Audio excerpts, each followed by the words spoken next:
Sa araw na ito ay maaga kaming umalis ng asawa ko papuntang Pagadian City. Ang sadya namin ay bibili kami ng pressure wash para may patubig kami sa aming paralan kasi nga water is life.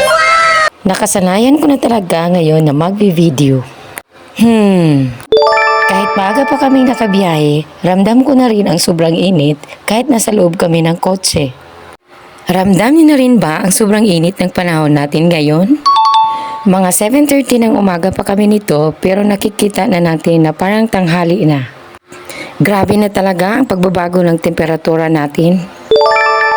Maliban nga pala sa bibili kami ng pressure wash, sinabay na rin namin na mag-renew ng aming sasakyan. Buti na lang dahil sa maaga kami ay kami ang nauna at natapos kami agad. Thank you Lord! Sa mga oras na ito, bago kami umalis ay may checking pang naganap. I-check nila yung mga ilaw ng iyong sasakyan kung maayos ba ito.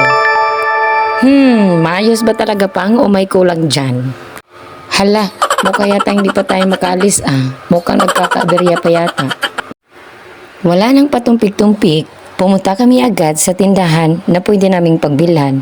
Mapipressure ka talaga sa sobrang init ng panahon. Ang pangalan pala ng tindahan na binilhan namin ay Commander. Bagay na bagay ang pangalan nila dito kasi Commander talaga sila sa mura na mga pwede mong bilhin. At ito na nga ang nabili namin.